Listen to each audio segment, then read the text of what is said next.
नमस्कार दोस्तों, स्वागत है आप सभी का पाई क्लासेस यूट्यूब चैनल पे। दोस्तों, आज के इस वीडियो में हम फिजिक्स का 20 महत्वपूर्ण ऑब्जेक्टिव क्वेश्चन के बारे में डिस्कस करेंगे, जो पॉलिटेक्निक आईटीआई पैरामेडिकल प्रवेश परीक्षा के लिए काफ़ी ही महत्वपूर्ण है। दोस्तों, इसमें जितना भी क्वेश्चन है, सारा क्वेश्चन आपका एग्जाम टाइप क्वेश्चन है, तो आप इस वीडियो को शुरू से अंत तक देखें और सारे प्रश्न को याद रखें। तो चलिए वीडियो को शुरू करते हैं। जल्दी से इस वीडियो को लाइक कर दीजिए और चैनल पर पहली बार आए हैं तो चैनल को सब्सक्राइब करके बेल आइकन को प्रेस कर दें। देखिए, पहला प्रश्न कर कि किसी व्यक्ति की उम्र बढ़ने पर उसके लिए स्पष्ट दृष्टि की न्यूनतम दूरी ऑप्शन ए देखिए बदल जाती है, ऑप्शन बी नहीं बदलती है, ऑप्शन सी है बचपन और युवा में समान रहती है, ठीक है, युवा अवस्था में, ऑप्शन डी है इनमें से कोई नहीं। क्वेश्चन आपसे पूछा गया कि किसी व्यक्ति की उम्र बढ़ने पर उस व्यक्ति की जो स्पष्ट दृष्टि की जो न्यूनतम दूरी है उसमें क्या कोई प्रभाव पड़ेगा, तो हाँ पड़ेगा, ठीक है। बुढ़ापे जिसे जिसे आता है दोस्तों इंसान का, उसकी जो स्पष्ट दूरी की जो न्यूनतम दूरी है वह बदल जाती है, ठीक है, दिखाई नहीं देने लगता है। तो इसका सही आंसर क्या हो जाएगा, ऑप्शन ए हो जाएगा, बदल जाती है। चलिए आगे देखिए दूसरा क्वेश्चन। देखिए दूसरा क्वेश्चन आपसे पूछा गया है कि यहाँ पर देखिए प्रतिबिंब होगा, ठीक है, यहाँ होगा प्रतिबिंब। तो प्रतिबिंब की ऊंचाई और वस्तु की ऊंचाई के अनुपात को क्या कहते हैं। प्रतिबिंब प्रतिबिंब की ऊंचाई और वस्तु की ऊंचाई के अनुपात को आवर्धन कहते हैं, ठीक है। तो इसका सही आंसर क्या हो जाएगा, ऑप्शन ए होगा। चलिए इसके बाद आगे देखिए क्वेश्चन नंबर 3। देखिए क्वेश्चन नंबर 3 में पूछा गया है कि निकट दृष्टि वाले व्यक्ति चश्मे में इस्तेमाल करते हैं। जिस व्यक्ति का निकट दृष्टि दोष हुआ है तो वह व्यक्ति चश्मे के रूप में किस लेंस का उपचार जो है कि किस लेंस का इस्तेमाल करते हैं। तो निकट दृष्टि हुआ है तो अवतल लेंस का उपयोग करेंगे और दूर दृष्टि हुआ है तो उत्तल लेंस का उपयोग करेंगे, ठीक है। तो इस दोनों क्वेश्चन को याद रखिएगा। इसका सही आंसर ऑप्शन बी होगा। चलिए आगे बढ़िए क्वेश्चन नंबर 4 देखिए। कर के टार्च से यानी कि टॉर्च जो है, ठीक है, टॉर्च से किस प्रकार के प्रकाश पुंज की प्राप्ति होती है। टॉर्च से किस प्रकार की जो है प्रकाश की प्राप्ति होती है वो आपसे पूछा गया है। तो ऑप्शन ए है समांतर प्रकाश पुंज, ऑप्शन बी है आपतित प्रकाश पुंज, ऑप्शन सी है संतृप्त प्रकाश पुंज, ऑप्शन डी है इनमें से कोई नहीं। तो इसका सही आंसर क्वेश्चन नंबर 4 का सही आंसर ऑप्शन सी हो जाएगा। संतृप्त प्रकाश पुंज जो है वह टॉर्च से प्रकाश पुंज, किसा प्रकाश पुंज होता है प्राप्त टॉर्च से, तो संतृप्त प्रकाश पुंज, ठीक है। इसका सही आंसर ऑप्शन सी होगा।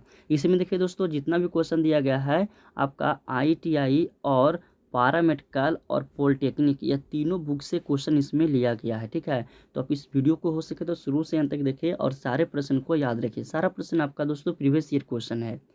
चलिए आगे बढ़ जाइए क्वेश्चन नंबर 5। देखिए क्वेश्चन नंबर 5 में पूछा गया कि परिपथ में किन्हीं दो बिंदुओं के बीच का विभवांतर मापा जाता है। यह परिपथ में दो बिंदुओं, बिंदु ए और बिंदु बी के बीच को हमको विभवांतर का नापना, ठीक है। तो किस यंत्र से हम मापेंगे। तो दो बिंदुओं के बीच के जब हमको विभवांतर मापना है तो वोल्ट मीटर से हम मापेंगे, ठीक है। तो इसका सही आंसर क्या हो जाएगा, ऑप्शन बी होगा, वोल्ट मीटर।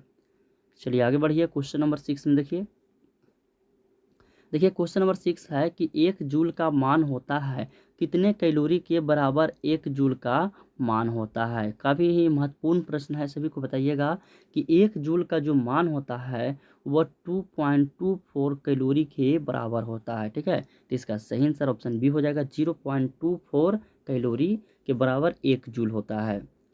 चलिए आगे बढ़िए क्वेश्चन नंबर 7।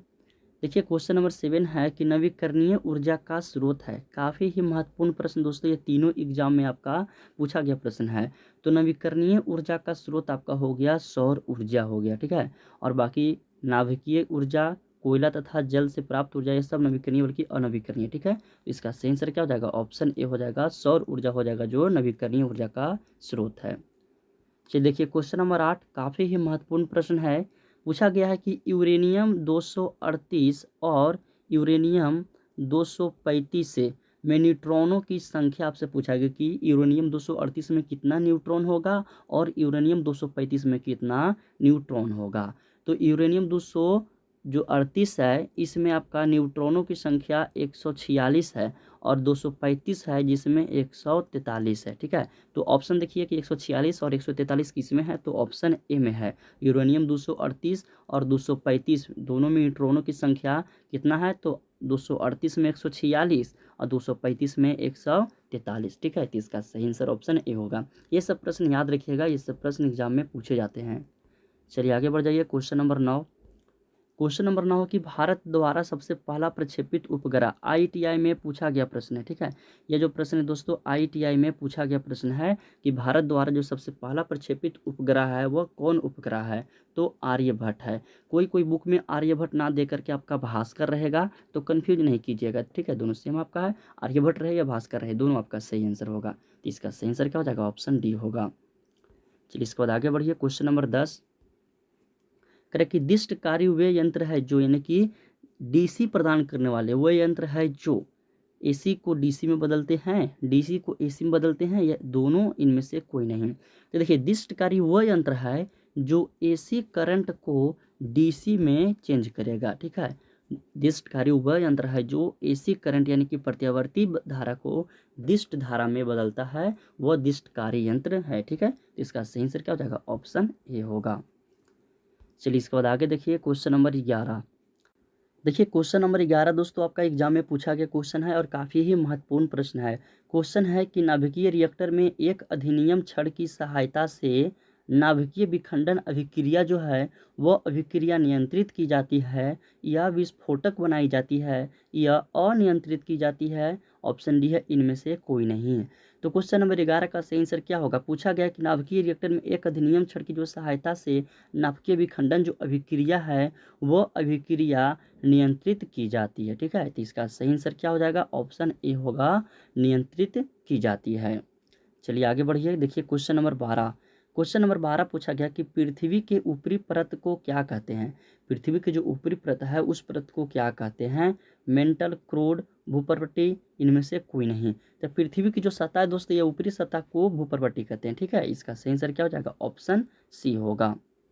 चलिए इसके बाद आगे देखिए। Question number 13। क्वेश्चन नंबर 13 है कि मोटे लेंस की फोकस दूरी पतले लेंस की तुलना में क्या होती है, कम होती है, अधिक होती है या बराबर होती है।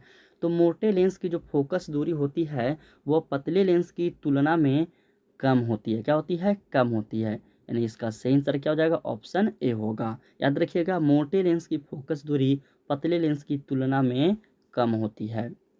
चलिए आगे देखिए। क्वेश्चन नंबर 14 में देखिए क्या करा है, विद्युत ऊष्मीय पुंज का यंत्र है जिससे, देखिए विद्युत ऊष्मीय पुंज एक यंत्र है, यह यंत्र है इससे, इस यंत्र से किसके माप जो है मापी जाती है। ठीक है, तो विद्युत ऊष्मीय पुंज का यंत्र जो है, इस यंत्र का उपयोग विकिरण को मापने में किया जाता है। किसको, विकिरण को मापने में उपयोग किया जाता है। याद रखिएगा दोस्तों, ये सब एग्जाम में पूछा गया क्वेश्चन है। विद्युत ऊष्मीय पुंज एक यंत्र है जिससे विकिरण मापी जाती है। ठीक है, इसका सही आंसर बी हो जाएगा। चलिए इसके बाद आइए क्वेश्चन नंबर 15। देखिए क्वेश्चन नंबर 15 में क्या पूछा गया कि पदार्थों को आवेशित करने का मतलब है। बताइए कि पदार्थों को आवेशित करने का मतलब है क्या है। ऑप्शन है इनमें इलेक्ट्रॉन डालना, ऑप्शन बी है इलेक्ट्रॉन भेजना, ऑप्शन सी इलेक्ट्रॉन डालना या निकालना। तो पदार्थ को आवेशित करने का मतलब हो गया कि इलेक्ट्रॉन डालना या निकालना। ठीक है, आवेशित करने का मतलब क्या हो गया, इलेक्ट्रॉन डालना या निकालना। इसका सही आंसर हो जाएगा ऑप्शन सी होगा। चलिए इसके बाद आगे आइए। Question number 16। क्वेश्चन नंबर 16 कि दो हल्के नाभिकों के संयोजन से एक भारी नाभिक बनने की प्रक्रिया को कहते हैं, क्या कहते हैं। दो हल्के नाभिक के संयोग से एक भारी नाभिक का निर्माण हो रहा है, तो उस अभिक्रिया को क्या कहते हैं, तो नाभिकीय संलयन कहते हैं। ठीक है, इसका सही आंसर ऑप्शन सी होगा। चलिए आइए क्वेश्चन नंबर 17। देखिए क्वेश्चन नंबर 17 है कि नाभिकीय बल को क्या कहते हैं। स्थितिज ऊर्जा, गतिज ऊर्जा, विद्युत ऊर्जा, नाभिकीय ऊर्जा कहते हैं। ठीक है, तो क्वेश्चन नंबर 17 का सही आंसर ऑप्शन डी हो जाएगा, नाभिकीय बल को नाभिकीय ऊर्जा कहते हैं। चलिए आगे ये क्वेश्चन नंबर 18। देखिए क्वेश्चन नंबर 18 की गामा किरणों की आवृत्ति एक्स, जो यहाँ देखिए एक्स किरणें होगा। ठीक है, एक्स किरणें की अपेक्षा पूछा गया दोस्तों कि गामा किरणें जो है, इस किरणें की आवृत्ति जो है वह एक्स किरणें की अपेक्षा क्या होती है, बड़ी होती है, छोटी होती है, दोनों बराबर होती है।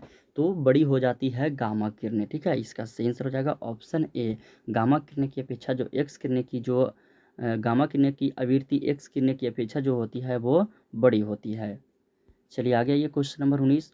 क्वेश्चन नंबर 19 है कि अल्फा, बीटा और गामा, यह जो तीनों किरण है यह मनुष्य के शरीर के लिए अधिक खतरनाक कौन है? अल्फा है, बीटा है या गामा है? तो इनमें से सबसे ज़्यादा खतरनाक जो है वो गामा किरण है, ठीक है। तो इसका सही आंसर क्या हो जाएगा? ऑप्शन सी होगा। अल्फा, बीटा, गामा में मनुष्य शरीर के लिए अधिक खतरनाक गामा किरणें हैं। चलिए आगे ये क्वेश्चन नंबर 20। देखिए क्वेश्चन नंबर 20 है कि ड्यूटेरियम से बना भारी जल का संकेत। आपका पूछा गया कि ड्यूटेरियम जो भारी जल होता है उसका रासायनिक सूत्र क्या होता है? तो D2O होता है। क्या होता है? D2O। और इसका रासायनिक नाम ड्यूटेरियम ऑक्साइड होता है। और इस जल का जो है दोस्तों उपयोग कहाँ किया जाता है? तो नाभिकीय रिएक्टर में मंद के रूप में किया जाता है, ठीक है। और यह क्वेश्चन भी आपका पूछा गया एग्जाम में है, तो आप इसे भी याद रखिएगा। तो दोस्तों इसी तरह आज का वीडियो समाप्त करते हैं। आज हम लोग लाइव क्लास दोस्तों उस पर नहीं ले पाएँ, इसी कारण बस आपका लाइव क्लास नहीं हो पाया है पाई क्लासेस 2.0 पे। तो दोस्तों आपका कल से लाइव क्लास जो है वह कंटिन्यू रहेगा।